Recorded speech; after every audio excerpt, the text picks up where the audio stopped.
हर हर महादेव। पिछली वीडियो के अंदर मैंने आपको बताया था कि अगर पितृदोष जो होते हैं या फिर पितृ कौन होते हैं, किस तरह के पितृ होते हैं और किस तरह से हम उनका अर्पण तर्पण करते हैं, कौन हमारे लिए अच्छा पितृ है और कौन हमारे लिए बुरा पितृ है, कब भोग नहीं लगाना चाहिए, ये सारी चीज़ें मैंने पिछली वीडियो के अंदर आप सबको बताई थी। ठीक है, आज मैं आपसे बात करने वाला हूँ कि अगर किसी भी तरीके से आपको पितृदोष आ गया है, ठीक है ना, आपकी कुंडली में लगा लीजिए पितृदोष आ गया है, या फिर किसी आपने बाबा से चेक करवाया, पंडित से चेक करवाया तो उसने कहा कि आपके घर में पितृदोष है ना। पितृदोष के लक्षण मैं पहले भी बता चुका हूँ कि पितृदोष के लक्षण आपके कारोबार पर, आपके गृहस्थी के जीवन पर, शादी विवाह या बच्चे होने के समय पर, है ना, ऐसे पॉइंट्स पर आकर आप पितृदोष आपको तंग करता है, आपके काम नहीं बनते हैं, जहाँ पे भी आप हाथ पैर मारने जाते हो वहां से नुकसान हाथ लगता है, ठीक है ना। या फिर कई बार ऐसे कुछ लोगों से भी आप मिल लेते हो जो आपको ठग लेते हैं, है ना, तो बार बार गलत लोगों से संबंध बनते हैं। तो ये जो सारी चीजें ये हमारे पितृदोषों से के कारण होती है। अब सबसे बड़ा सवाल है कि पितृदोष हो जाए तो अब कैसे हम अपने पितृदोष को हटाएं, क्योंकि आप देखेंगे कि मेरे पास ऐसे बहुत सारे लोग हैं जिन्होंने पितृदोष की बिहार के गया में जाकर जो है अर्पण तर्पण करवाया तो भी उनका पितृदोष समाप्त नहीं हुआ। ये मध्य प्रदेश के उज्जैन में जाकर महाकाल पे उन्होंने पूजा करवाई तब भी उनका पितृदोष शांत नहीं हुआ। हरिद्वार, नीलकंठ, ऐसी जगहों पर भी जाकर पितृदोष की पूजा करवाते हैं, लेकिन फिर भी उसके बावजूद भी काम कई बार नहीं होते, ठीक है ना। मतलब 60% ऐसी फैमिलीज हैं जो ये सब करके आ चुकी है, लेकिन आज भी अगर आप उनको चेक करोगे तो उनका पितृदोष निकल आएगा। तो ये पितृदोष क्यों नहीं जा रहे और कैसे जाएंगे, ठीक है ना। आज मैं बात करने वाला हूँ सिर्फ इन विषयों के ऊपर। तो अगर आपको वीडियो अच्छी लगे तो वीडियो को लाइक कर दीजिएगा। चैनल पर अगर आप मेरे नए हैं तो इसे सब्सक्राइब कीजिएगा और अपने दोस्तों के साथ भी इसे शेयर कीजिएगा, ठीक है। तो सबसे पहले मैं शुरुआत करता हूँ कि पितृदोष की पूजा क्यों नहीं लगती किसी स्थान पर जाकर। देखिए क्या होता है कि जैसे जैसे समय बढ़ता जा रहा है वैसे वैसे हम लोगों का जो लाइफस्टाइल है ये सब चेंज हो रहा है ना। तो पहले के समय पर घर में पूजा पाठ करने वाले को बोला जाता था कि ये बहुत अच्छा है, और अगर कोई पूजा पाठ नहीं करता था तो सीधा कहते थे कि ये तो नास्तिक है और उसे एक अलग नजर से देखते थे। तो उनका जो व्यू था इस पॉइंट को लेके कि अगर कोई व्यक्ति पूजा पाठ नहीं करता है तो ये एक बहुत बड़ी कमी है। लेकिन आज के समय पर मैं देखता हूँ कि 90% लोग पूजा पाठ करते ही नहीं है, ठीक है ना। और पूजा पाठ के नाम पर वो ऐसा होता है कि मंदिर में जाकर आ गए, एक धूप दीप और थोड़ा प्रसाद लगा कर आ गए, है ना। टाइम नहीं देते, 5 मिनट से ज्यादा नहीं खड़े होते, 10 मिनट से ज्यादा बैठ नहीं सकते, सिर्फ एक दिया लगा के, अगरबत्ती लगा के ऐसे घुमा देंगे, थोड़ा प्रसाद रख देंगे और वो इतनी छोटी सी पूजा को करना चाहते हैं। लेकिन जब बात आती है कि मंत्र जाप करने की, कमर सीधी करके ध्यान लगाने की, है ना, मेडिटेशन, ये सब चीजें तो वो करते ही नहीं, है ना। तो पहले हर घर के अंदर क्या होता था कि कुछ समय के बाद हवन होते रहते थे, किसी अच्छे तीज त्योहारों पर हवन हुआ करते थे। लेकिन आजकल हवन तो तभी होते हैं जब शादी होती है या फिर जब किसी के बच्चा पैदा होता है या फिर कभी घर के अंदर मुहूर्त होता है, तो इन जगहों पर ही हम हवन करवाते हैं। तो जैसे जैसे ये ट्रेंड बदलते जा रहे हैं तो हमारी आत्मा का पूजा पाठ का जो तप बल है वो कम है, ठीक है। अब तप बल हमारे कहाँ काम आएगा, जब हमारी मृत्यु होएगी तो हमें ग्रेविटेशन करने के लिए तप बल की आवश्यकता पड़ेगी। मतलब इस लोक से दूसरे लोक पे जाने में हमको तपोबल की आवश्यकता पड़ेगी। अब ये तपोबल कहाँ से आता है, ये आता है हमारे पूजा पाठ करने से, मंत्र जाप हवन करने से, ठीक है। अब मंत्र जाप नहीं है, वहीं दूसरी तरफ हमने अपने जीवन को जो जिया है यहाँ पे हमारी कामनाएं ही पूर्ण नहीं हो रही, ठीक है। हम लोग 70-75 के होकर चले जा रहे हैं, लेकिन हमारा ऐसे लग रहा है कि और हमें 150 साल मिल जाए धरती पर, हमारी जवानी वापस आ जाए, हम तो और ज्यादा मजा करना चाहते हैं। तो ये जो चीजें सॉर्ट आउट हो नहीं रही ना एक उम्र के चलते चलते, है ना, जो सेटिस्फैक्शन नहीं आ रहा है एक उम्र के बढ़ते बढ़ते, ये कारण है कि आपकी मृत्यु के बाद गति नहीं हो पाती। दूसरी तरफ आजकल आप देखेंगे कि 40-45 साल के भी जो लोग हैं, ये लोग भी मल्टीपल अफेयर्स रखते हैं, इन लोगों के भी गर्लफ्रेंड बॉयफ्रेंड्स होते हैं, है ना। इतनी उम्र आने के बाद भी इन लोगों की जो वासनाएं हैं वो खत्म नहीं होती। तो ये जो सारी चीजें हैं ना, ये किसी भी व्यक्ति की आत्मा के अंदर भार को बढ़ाती हैं, जिसकी वजह से उसकी आत्मा मरने के बाद गति नहीं कर पाती, ठीक है। और मृत्यु एक ऐसा पॉइंट है कि जब आत्मा शरीर छोड़ने लगती है तो इस शरीर की अगर कोई कामना पूर्ण नहीं हुई है तो वो निकल कर सबसे पहले आती है। तो अगर आपके काम भाव आपने नहीं तृप्त किए जीवन के रहते हुए, अपने काम भावों को नहीं निपटारा किया, तो जैसे ही आप मरोगे आपको काम वासना आ जाएगी, मरते ही काम वासना एकदम से आ जाएगी, और जैसे ही आपकी काम वासना आ जाएगी आपकी अच्छी गति वहीं पर रुक जाएगी, ठीक है।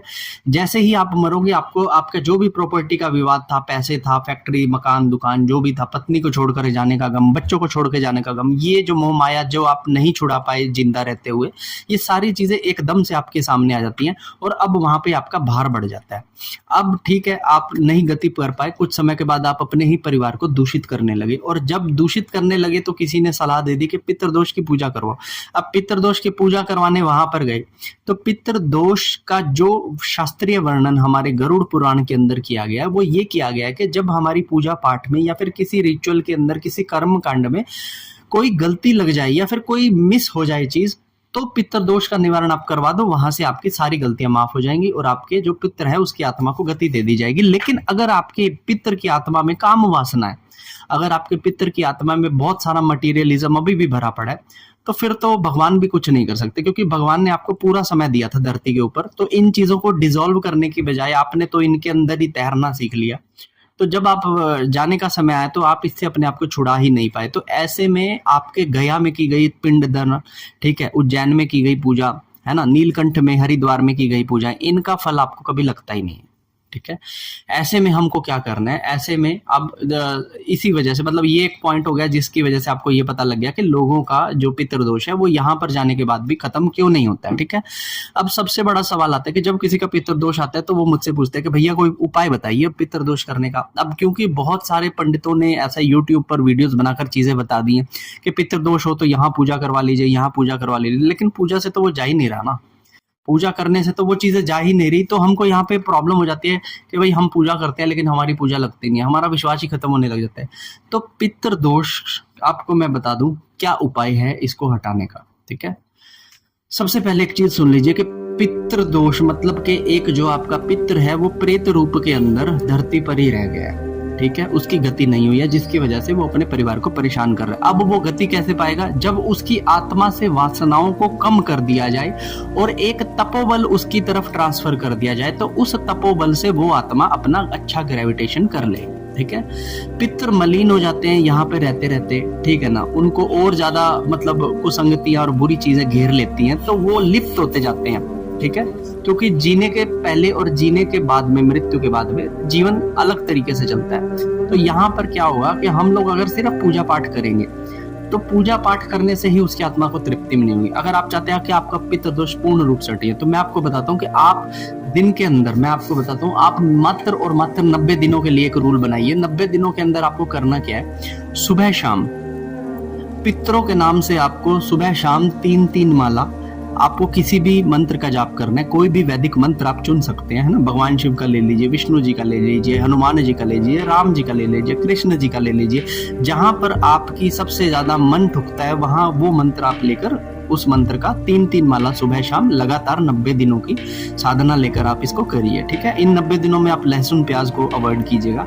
इन 90 दिनों में आप चिकन मीट ऐसी ड्रिंक जैसी चीजें ना कीजिएगा, ना ही ऐसे लोगों के संग कीजिएगा। ठीक है, दूसरी चीज आपको करना है कि आपको अपने खाने की चीज में से भी कुछ चीजें निकाल कर पशुओं को, चींटियों को, गली के कुत्तों को, गायों को, बकरियों को, भेड़ों को, पंछियों को खाने की चीजें अपने पितरों के नाम से निकाल कर दान करनी है। ठीक है, जब भी आपको लग रहा है कि पितरों का दोष आ रहा है, जैसे घर में जब सिम्टम्स आ रहे हैं, तो आपने क्या किया, 2 रोटी ली, उसके ऊपर थोड़ा सा घी और एक गुड़ रखा, वो रोटी लेकर अपने घर से घुमाई और हे मेरे भाई, ये मैं अपने पितरों के नाम से शांति के लिए निकालती हूँ, तो प्रभु ये लीजिए और पितरों को शांत कीजिएगा। तो वो देकर आपने किसी गऊ को खिला दिया तो उसका तुरंत असर आपके पितरों को जाएगा। ठीक है, तीसरी चीज, मंथ में एक बार लगा लीजिए, स्टार्टिंग के अंदर 1-2 महीने तक आपको गंगा स्नान करना ही करना है, क्योंकि गंगा का उद्गम ही पितरों को शांति देने के लिए हुआ। गंगा को भागीरथी ने उतारा था।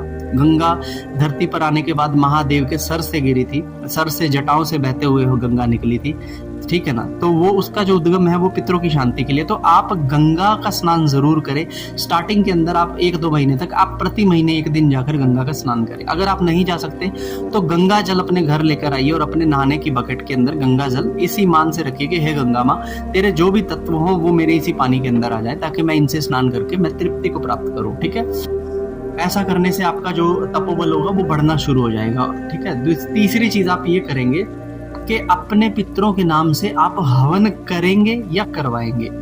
ठीक है। कोई मोटिव नहीं होगा इन हवनों का, सिर्फ एक मोटिव होगा कि मेरे पितर कहीं पे भी अगर फंसे हुए हैं तो इन हवनों के थ्रू मेरे पितरों की आत्मा को शांति मिले। तो जब ये 3-4 काम आप रेगुलर बेसिस पे करना शुरू कर देंगे ना, तो आप मानेंगे कि 3-3.5 महीने रेगुलर करने से ही आपके कामों में फर्क पड़ना शुरू हो जाएगा।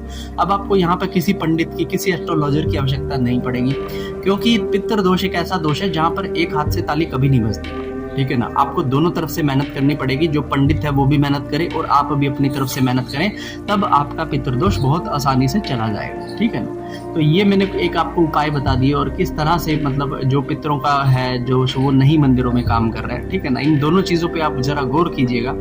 और ये वीडियो कैसा लगा मुझे कमेंट कर बताइए। अगर आपका कोई अभी भी क्वेश्चन है तो मुझे आप या तो इंस्टाग्राम पे डीएम कीजिएगा या फिर मुझे यहीं कमेंट सेक्शन में लिख दीजिएगा, मैं आपको टाइम से रिप्लाई कर दूंगा, ठीक है। और वीडियो अच्छी लगी तो इसे लाइक कीजिएगा, चैनल पर नए होते तो सब्सक्राइब कीजिएगा। मैं आपको मिलता हूँ अब किसी और टॉपिक पर अगली वीडियो में, तब तक के लिए हर हर महादेव।